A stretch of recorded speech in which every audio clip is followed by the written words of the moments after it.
건강에 대한 관심이 높은 오늘날 근육에 대한 관심도 매우 높으며 근육이 잘 발달하여 몸이 단단하고 탄탄해 보이는 근육질을 가진 사람들은 많은 사람들의 부러움의 대상이 되고 있습니다. 근육이 잘 발달한 근육질의 몸을 가진 몸짱들은 모두가 몸이 건강할까요? 우리가 건강하게 살기 위해서는 근육량을 높이는 것을 최고의 목표로 삼아야 할까요? 근육이 우리 몸에서 매우 중요한 기능을 하는 것은 부정할 수 없는 사실이기 때문에 근육의 측면에서 보면 건강한 근육은 건강의 한 요소를 충족시키는 것은 분명하지만 그렇다고 건강한 근육이 근육 이외의 다른 조직이나 장기의 건강을 보장해 주는 것은 아니기 때문에 수많은 건강 요인 가운데 근육이라는 한 측면에서 건강의 한 요소를 충족시키는 것으로 보는 것이 맞습니다. 이번 영상에서는 근육이 우리 몸에서 얼마나 중요하며 어떻게 근육의 건강을 지킬 수 있는지에 대해 살펴보겠습니다. 근육은 몸 전체에 걸쳐 있는 부드러운 조직으로 몸을 유지하고 움직이며 기관을 움직이게 하는 기관인데 흔히 우리 몸의 골격을 이루는 뼈에 붙어 운동을 가능하게 해주는 골격근과 소화기 내부 장기들의 벽을 구성하고 있는 평활근이라고도 부르는 내장근, 심장에서만 볼 수 있는 심장근으로 나누며 기능에 따라 자신의 뜻대로 수축을 조절할 수 있는 맘대로근과 수축을 조절할 수 없는 제대로근, 모양에 따라 가로무늬근과 밑무늬근으로 나눌 수 있습니다. 근육의 대부분을 차지하는 골격근은 무게 기준으로 전체 몸무게의 약 40%를 차지하여 14%를 차지하는 뼈나 지방을 포함하여 16%를 차지하는 피부보다 우리 몸에서 차지하는 비중이 훨씬 큰데 성별로는 남성이 45% 정도로 36%의 여성보다 훨씬 높습니다. 각 골격근은 하나의 근육세포로 구성된 근육섬유들이 결합조직으로 수백 개에서 수천 개가 서로 엮여 만들어져 있으며 가로무늬 모양을 띠고 있는데 골격근은 활동량이 많아서 산소의 소비량에 있어서도 전체 소비량의 20%를 차지하여 간과 뇌와 함께 가장 많은 산소를 소비합니다.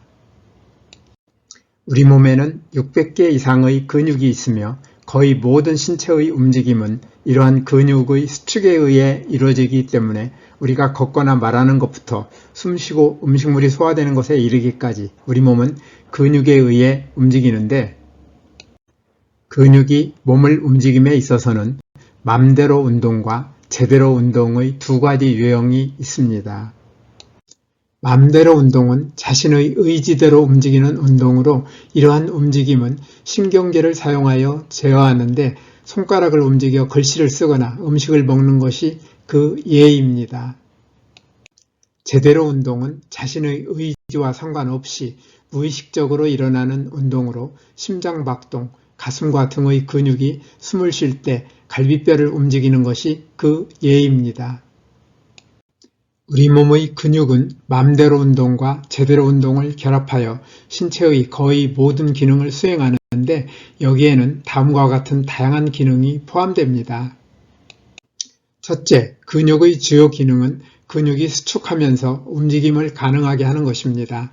걷거나 달리거나 수영하는 것과 같은 대근육 운동과 쓰기나 말하기, 얼굴 표정과 같은 미세 근육 운동은 일반적으로 골격근이 수행합니다.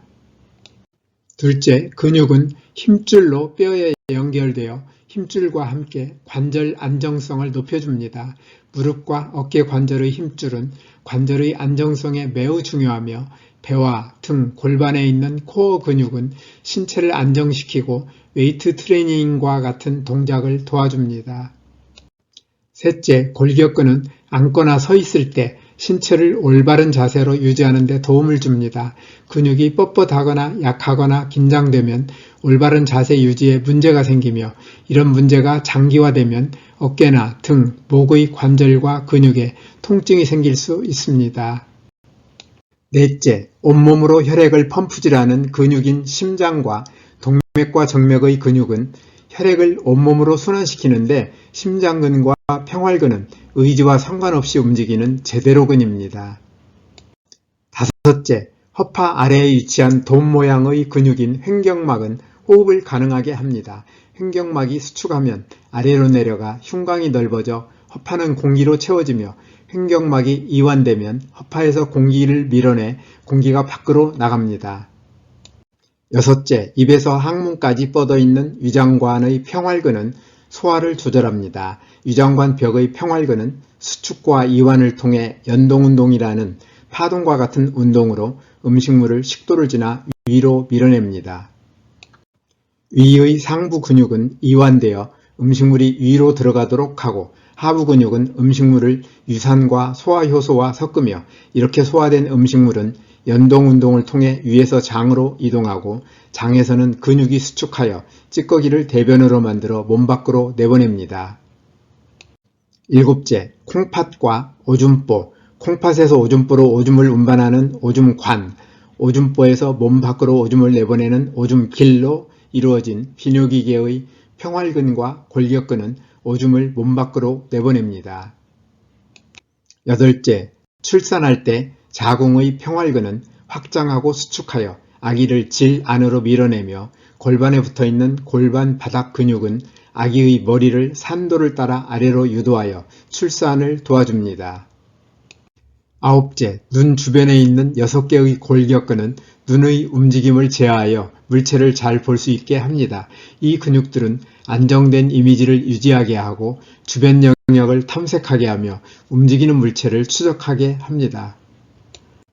열째, 몸통의 근육은 신체의 앞과 옆, 뒤에 있는 내부 장기를 보호하고 충격을 흡수하며 관절의 마찰을 줄여 뼈와 장기를 보호하는데 척추뼈와 갈비뼈는 추가적인 보호 기능을 제공합니다.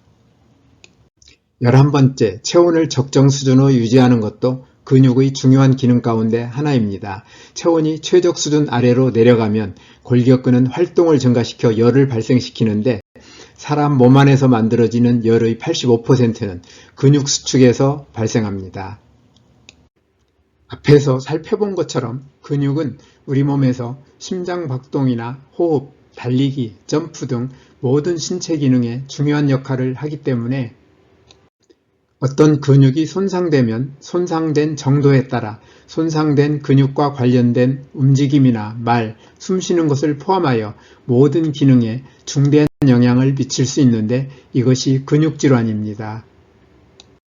근육이 손상될 때 나타나는 현상으로는 근육 위축과 근력 약화가 가장 흔한데 이 밖에도 근육 통증과 근육 비대, 근육 경직, 근육 경련 등 여러 가지가 있으며 이러한 현상들이 모두 근육 질환이라고는 말할 수 없지만 이러한 현상들은 근육이 정상이 아니라는 사실을 보여주는 것으로 이러한 현상이 장기화되면 삶의 질이 떨어지고 좀 더 심각한 질환으로 진행될 우려가 있습니다.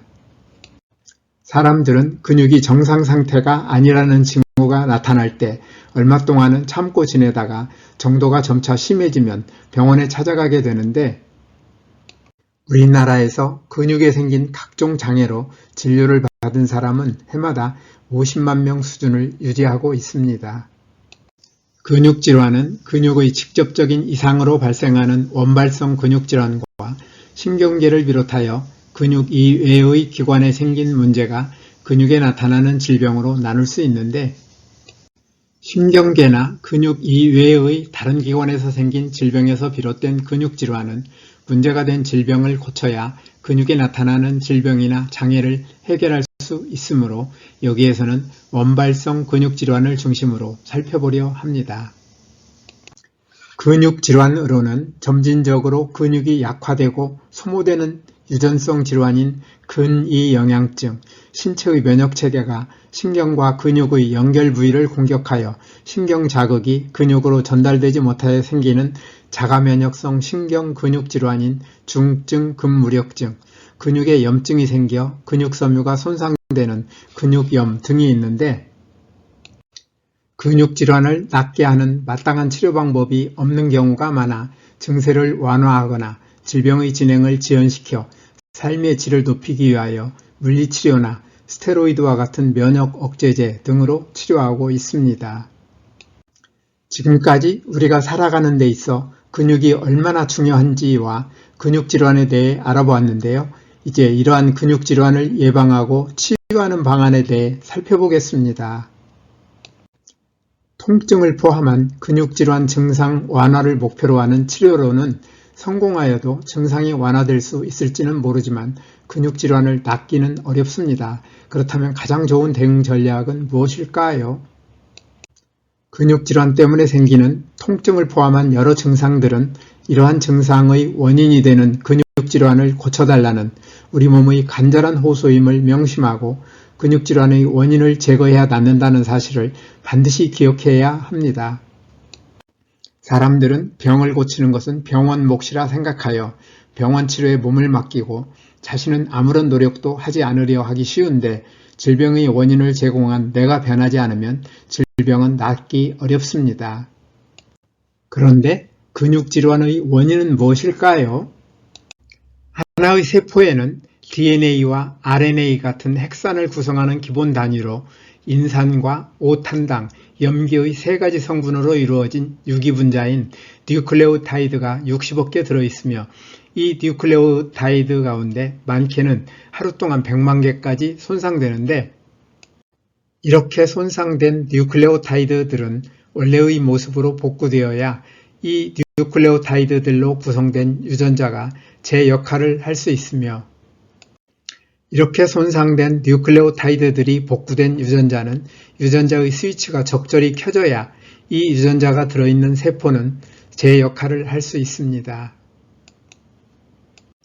모든 세포에서 손상된 뉴클레오타이드들을 모두 찾아낸 다음 같은 종류의 새 뉴클레오타이드로 바꾸어주는 뉴클레오타이드 복구는 우리가 상상하기 어려울 만큼 복잡하고 어려운 일인데 어떻게 이런 신비스러운 일이 가능할까요? 손상된 뉴클레오타이드의 복구는 세포 속에 유전자 형태로 존재하는 전능 지능이 필요할 때 필요한 유전자를 켜서 하는 일인데 저는 이 전능 지능을 내 몸 안에 준비된 최고명이라 부릅니다. 그런데 뉴클레오타이드의 손상 정도와 손상된 뉴클레오타이드의 복구 정도, 유전자가 적절히 켜지는 정도는 우리의 생활 습관과 깊은 관계가 있음을 기억할 필요가 있습니다. 손상되는 뉴클레오타이드의 수는 우리가 좋은 생활 습관을 가지고 있으면 적어지지만 반대로 잘못된 생활 습관을 가지고 있으면 많아지며 손상된 뉴클레오타이드의 복구는 우리가 좋은 생활 습관을 가지고 있으면 잘 되지만 반대로 잘못된 생활 습관을 가지고 있으면 잘 복구되기 어렵습니다. 만일 근육에 있는 근육세포들의 뉴클레오타이드들이 지나치게 많이 손상되거나 유전자가 제 역할을 하지 못하여 원래대로 복구되지 못하는 세포가 많아지거나 필요한 유전자가 적절히 켜지지 않으면 근육세포들은 독성 물질을 만나거나 영양이나 산소 부족, 스트레스 등 여러 이유로 많은 뉴클레오타이드들이 손상되고 손상된 뉴클레오타이드들의 복구가 잘 안되며 근육세포들은 손상된 상태로 남아있게 되어 제 역할을 할 수 없으므로 각종 근육질환이 생기게 됩니다. 우리가 이러한 근육질환을 예방하고 치유하기 위해서는 근육세포들이 신바람나게 일할 수 있는 환경을 만들어주는 좋은 생활습관을 가져야 하는데 이런 삶이 바로 뉴스타트입니다. 뉴스타트 생활을 통하여 근육세포들이 신바람나게 일할 수 있는 환경을 만들어주면 근육세포들은 손상된 뉴클레오타이드들이 정상 상태로 잘 복구되어 각종 근육질환은 예방되고 나을 것입니다. 뉴스타트 생활에서 특히 생명식에 있어서는 과일과 채소, 곡식을 포함한 식물성 음식을 골고루, 통째로 충분히 먹는 것과 아울러 너무 많이 먹을 경우 많은 문제를 일으키는 설탕을 포함하여 가공이나 정제된 나쁜 탄수화물, 포화지방과 트랜스지방, 소금과 알코올의 섭취를 줄이는 것이 중요합니다. 이와 함께 소화기관 세포들의 뉴클레오타이드를 손상시키고 손상된 뉴클레오타이드의 복구를 방해하는 나쁜 식습관인 편식, 과식, 간식, 폭식, 야식을 하지 않는 것도 중요합니다. 또한 뉴스타트의 나머지 항목인 운동, 물, 햇빛, 절제, 공기, 휴식, 신뢰와 사랑을 잘 실천하되 규칙적으로 적절히 운동하는 습관을 가지며 물은 식사 시간과 분리하여 충분히 마시고 햇빛은 자외선이 강하지 않은 시간을 이용하여 하루 10분 정도 꾸준히 쬐도록 하며 공기는 가급적 산소의 농도가 높으며 오염되지 않은 맑은 공기로 깊이 들이마시도록 하고 특히 담배 연기나 미세먼지에 주의하여야 합니다. 아울러 손상된 몸과 마음이 잘 회복될 수 있도록 충분히 휴식하고 충분한 잠을 자도록 하며 스트레스를 적절히 해소하는 것도 중요합니다. 오늘도 끝까지 영상을 시청해 주셔서 대단히 감사합니다. 뉴스타트 생활을 통하여 늘 건강하시기를 기대하며 다음에 더 좋은 영상으로 찾아뵙겠습니다. 여러분의 소중한 의견을 남겨주세요. 구독과 좋아요 부탁드립니다.